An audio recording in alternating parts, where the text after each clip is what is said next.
Welcome to the Comedy Reset Spotlight. This is the place to be if you want to hear from some of the most innovative and exciting comedy creators from around the globe. On this podcast, you'll hear from a variety of guests who are pushing the boundaries of what comedy can be. If you're looking for fresh perspectives and new ideas, this is the podcast for you. Episode 9. Fort Collins, Colorado comedian Geoff Gundy.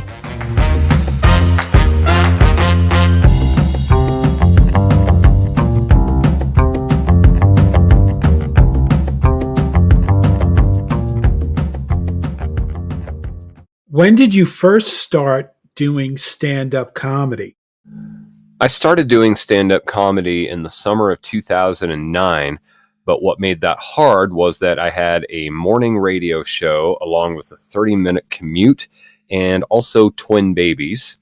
A third one came a couple of years later, so getting out at night and performing was difficult. Although I did it for a while, I got out, back in. I was out more than in by far all these years. Now, I have no excuses because one of my other problems was I hated the dynamics of the open mic. I didn't really get it. And after taking a class with Judy Carter and Dean Lewis online early 2021, I had no excuses. And I've been in since April of last year. What made you want to become a stand-up comedian? Well, the seed was planted when I was a kid in the 80s. I watched my first George Carlin special at age 7, and it went from there. As I went through life, just working crap jobs and just experiencing the ups and downs of life, I noticed that people, oftentimes ones who really weren't even that great of friends of mine, would tell me that I was funny, I should be a comedian, and a passion started to build as I went through life. And now I just feel like I can't help myself because it feels so good to put a smile on people's faces, to surprise them with a laugh. It's like handing somebody a cupcake or some other great surprise when you make somebody have an unexpected laugh. Who were some of your influences? HBO, the political satire show, not necessarily the news. One Night Stand, that comedy series. My family, who it was so fun when I make them nearly pee their pants. But the real influence to me was just the stupidity of life. My parents divorced when I was 5. I didn't really gel with my stepdad. We were broke. I was fat. We now lived in a town of 500 in Nebraska and had the ugliest car and house in town. I was the only kid in my school who didn't go to church or play sports, and everybody knew it. The dumb things my teachers would say got me into the most trouble and made me the best friends. Stand-up influences, Louis Anderson would be the most notable one for me. What was your first time on stage like? Well, I honestly don't remember my first time on stage very well, not because I was intoxicated, although I'm sure I was. It was a long time ago, like I said earlier, in 2009. I do remember getting a lot of love from the other comics and getting some laughs. I don't know if I really deserved the laughs. I was just starting to read my very first comedy book and learning some actual joke structure. I'm pretty sure I really sucked, but it's great how a lot of times you get a lot of love if they know it's your first time on stage. What's your favorite joke? Well, I'm not sure if you mean a favorite joke that I wrote or that somebody else wrote, so I'll do one of each. Well, I have this little series sort of thing where I'm like, I have 3 daughters, one's 12, the others are 14-year-old twins. And so I mainly came here tonight just to hear my own voice for a change. Of course, now you're hearing this voice and you're like, is this guy here to even do comedy or kick off 40 minutes of nonstop classic rock? Well, I am a radio DJ. It's just a little part-time gig from home, though. What I do is I record a rock overnight show for small towns in the Midwest, and so my target audience is drunk drivers. And I like to mess with them, too. All right, that was Pantera. Oh, look in your mirror. I think it's a cop. Just messing with you, buddy. Hey, here's Five Finger Death Punch. Okay, so there's that one. And, I like a lot of Louis C.K., a lot of Sebastian Maniscalco, but my favorite joke of somebody else's right now is actually a local comedian here in Fort Collins, Colorado, by the name of Luke Gaston, because I can relate so much to this. He says, I have a media arts degree, which, whoops. What's the worst heckler experience you've ever had? Well, I've been pretty fortunate so far with the heckler thing, but I can't remember the night, the place, but there was a time months back that there was a guy in the audience who just didn't understand that this was not an interactive show. I don't know if the comic before me maybe led them to think that. It's blurry, but I know that at some point I'm like, all right, that sounds good. Hey, you want to keep talking? Sign up on the sheet there, just like I did, and you can also get 3 minutes on stage. What's the best gig you've ever had? Well, I'll go with something recent because it seems to get better and better this year. Yay. A couple of weeks ago, I took a host spot at a place called Rise Comedy. That is a comedy club and also a place for comedy classes in Denver. I have taken their first and second level classes, and now if I just ring them up, message them, whatever, I can get in there, do a guest spot or a host spot. The host thing was so much fun. I love being responsible for keeping the energy up in the room, also getting to do my own stuff and then keeping it moving for the night. And if I may do a two-parter, the other is a lot like that, only it's my own open mic. That is one of only two here in Fort Collins, Colorado, because the rest are down in Denver. The one that isn't mine, you sometimes wait a couple of hours to get on stage and just do a couple of minutes because it's a legit comedy club, but it's such an awesome experience. Mine, though, it's a laid-back brewery sort of thing. You get 6-7 minutes, and the whole thing's over in an hour and a half or so, and people are raving about that, so I always look forward to it. What's the worst gig you've ever had? That was back on Halloween night. There's this thing called Shtick or Treat at the local comedy club that is fun, but I just don't think it went well for me. It's a deal where you do your jokes, but as a famous comedian. I got 2 minutes as George Carlin. I tried to make my hair all gray, and I think it went okay for the first joke, and after that, it was just weird. I'll probably do it again next year. How do you deal with stage fright? Be prepared. Know my jokes. Get centered before I go up there. Just relax completely and remember that I'm excited to be there and that I belong on that stage. You know, comedian Kyle Cease said that really stage fright is selfishness because we're worried about ourselves and whether or not they'll like us, when really it should be more about giving something to the audience, maybe even transforming their day.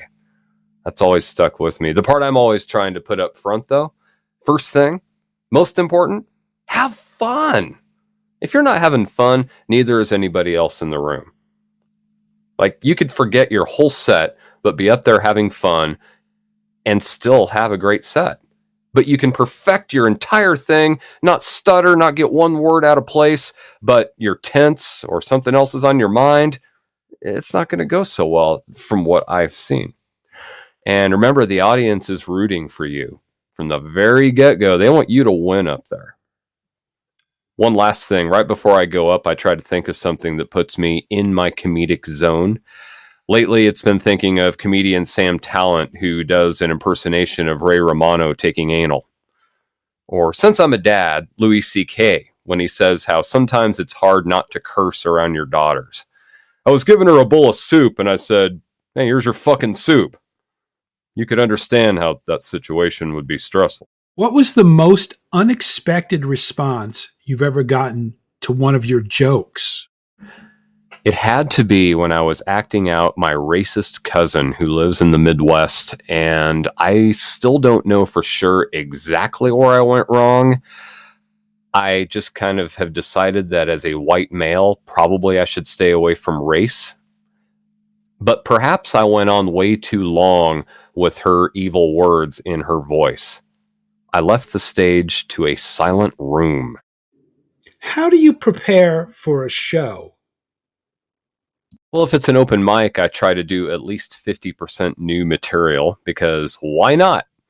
If it's a gig, I of course put my funniest bits at the open and close. The rest of the jokes are ones that have gotten the best laughs, ones that I feel the most strongly about, or both. I try to rehearse it all at least 10 times to get it into muscle memory. I video myself, I watch it back, however much I have time to do.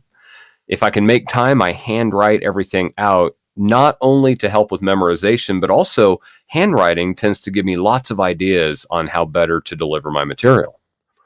I recently started performing only while sober. I know everybody has their personal preference on this, but for me, even one sip or being high immediately puts me in off work mode. And even though my heart is totally in it, I'm not my best then. Sometimes I think I'm better than I am at that time, in fact. Plus, it feels good to reward myself when I actually am off work and I know that I offered my best, if I do still want that beer or whatever.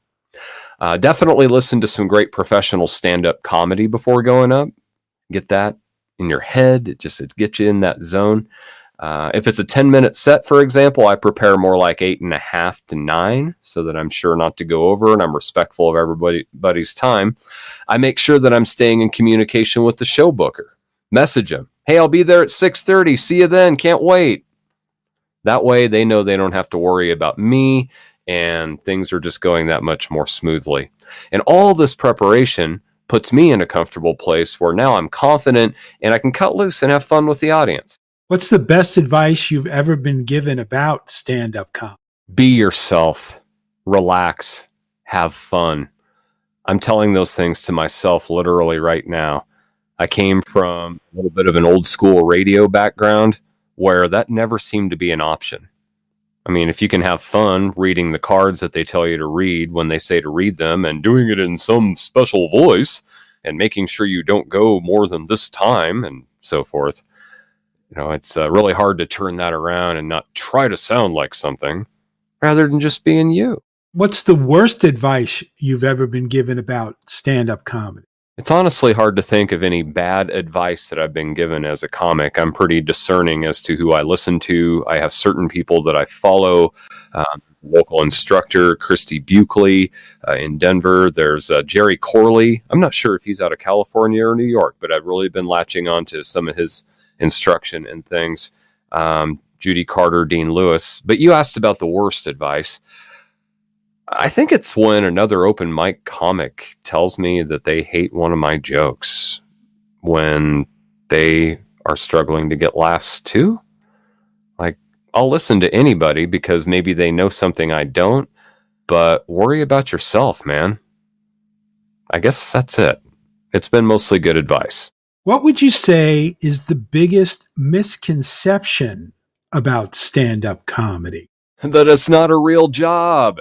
Yeah, good luck with life and enjoy working at the call center. What do you believe is the key to success in stand-up comedy? Well, I've recently been struggling with how I will know when I've succeeded. I've learned that, at least for me, it's when you're enjoying it. It doesn't matter if it's your first week doing open mics or if you have a Netflix special and you're on a world tour. Are you enjoying yourself? Do you like what's happening? Do you look forward to the next little thing or big thing you're going to be doing? To me, that's success. And enjoying it and giving to others through that. Does it get any better? I don't think so. What do you think is the biggest obstacle that stand-up comedians face? Well, if I had to pick one on behalf of all stand-up comedians, I'd maybe have to say competition, especially if you are a middle-aged white male. Yeah, there's competition. Sure, you're your own person, but how are you making yourself different? What do you think sets stand-up comedy apart from other forms of comedy? No instruments to play, no partners on stage to bail you out, at least in most circumstances. You have to create everything and be everything. Whereas sketch and team comedy and sitcoms and late night and theater, well, you've got a lot else to rely on. There are others, there's props, etc. You're really running your own small business too with stand-up. So unless you have a really good agent or somebody else to do all the humdrum office parts, because those exist, You have to have a sharp left and right brain both, and that's a big challenge for almost anybody. A lot of people write, but they don't perform, or the other way around, or you write and perform well, but you suck at promoting yourself on social media, or reaching out to people who book shows, or you're just not good at working with other people effectively in general. It's best if you can handle it all, and it's a tough balance for sure, but it's very, very possible. What are the benefits of stand-up comedy? You make people laugh. That's powerful. Think about it. There are folks who just suddenly lost a family member. There's the threat of nuclear Armageddon. They just quit making your favorite microbrew. For all you know, you prevented a suicide today. It's therapy on and off stage for you too. Doing stand-up has been teaching me how to not take myself so seriously, which is something I wish I could have learned decades ago and will always be a process. When you do stand-up, you have no choice but to just accept yourself because it's there and everybody sees it. You also kind of have to accept the way everything around you looks, or you're just not really going to have a good time. You might even get out of comedy. It's also a great way to resolve all the garbage that's weighed on you since birth. Turn it into the joke that it is and release it to the universe. Sort of like a caterpillar that you just turned into a butterfly. Nothing against caterpillars. They're cute. What's your process for writing jokes? Well, I get an idea for a premise from something that I found absurd in my day, maybe from a journal, or from writing something unique about myself. Those are good sources of premises. Such and such is hard, it's weird, it's scary, it's stupid, because. And there's your premise. Then, for me, it happens a lot in quotations. Because we hear words that are stupid a lot in life. So I like to follow it up with what I would say back to that person, that commercial, that sign, wherever the words came from, if I didn't care about hurting anybody's feelings or breaking any rules. That's one of like 10 examples of joke writing how-to, of course, but I currently focus on the things that set me apart from everyone else. I like the question, what are you an expert on? What do you own like nobody else? What's the most important thing for a stand-up comedian to remember? A lot of folks might disagree with me here, but I think it just ultimately doesn't matter. Don't take it seriously. Again, I'm telling this to myself as I say it into this microphone. I mean, you may never get anywhere. You may be the next Rodney Dangerfield. But either way, you're here today and gone tomorrow. So isn't it really just about making it matter for you now, being happy with how you spent your day? Success. What do you think are the best techniques for dealing with hecklers? Well, as I mentioned earlier, I don't have much experience in this yet, but I have seen comedians handle them very well by being honest. Louis Anderson at a packed Comedy Works in Denver said something like, hey, I'm just really trying to have fun tonight and you're getting in the way of my show. I don't think the dude was expecting that. Either way, it worked. I think it's Tig Notaro. I'm not sure who it is now. It's somebody was like, just being honest with them here again. You know, I'm not for everybody. You know, I'm sorry you feel that way. Maybe don't overthink it. Now, if that stuff all seems boring, well, maybe look up Louis C.K.'s recipe for handling a heckler. What do you think are the biggest mistakes that stand-up comedians make? Being ill-prepared, thinking you're going to go on stage and just be automatically funny. Also, not going after corporate work. If you want money and you're willing to work clean during the day, get a hold of Toastmasters, Rotary clubs, your local list of associations, and make yourself some handsome money. Not a lot of comics are doing that, so I hear. I myself am working on getting a clean tape that is marketable for that sort of thing. So I'm not trying to preach from high atop a mountain or anything like that. I have hopes for it, though, for going that direction with the corporate thing. Ultimately, just being lazy about going after work. Also, trying to be funny rather than real. The real part connects with people. Trying to be anything does not. What is the best way to learn stand-up comedy? Watch some professional stand-up comics who really resonate with you, people you just love. Also, nothing wrong with taking a class. Why not learn from somebody who's been where you are and or are trying to be? What do you think is the best way to improve as a stand-up comedian? This one's painful. Record your sets, watch them back, and take notes. I hate it, but it'll help you improve. What has stand-up comedy taught you about yourself? That I'm really not that different from other people.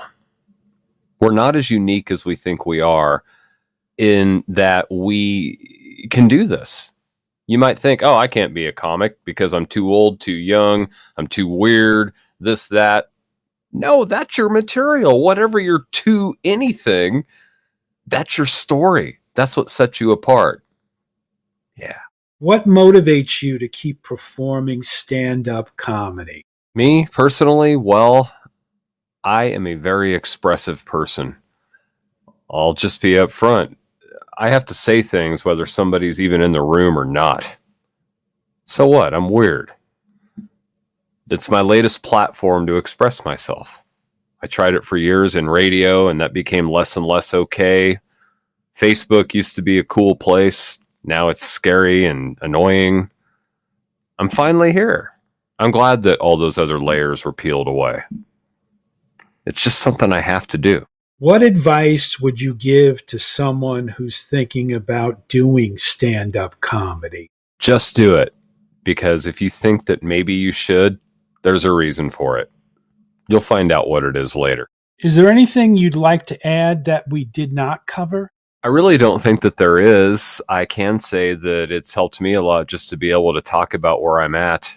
I don't feel much qualified to do so since I've only been consistently performing stand-up in my kind of small market town for a year and a half. But I do think that much like when you're training somebody at a job, talking about your experiences helps you be better. And if it helps somebody else be better or be inspired, well, all the better. I've been your host, Rob Cioffi. Don't forget to laugh today. It's good for you. Comedy Reset Spotlight is a podcast that brings you today's freshest and funniest comedy creators. If you like what you heard, please subscribe to hear more.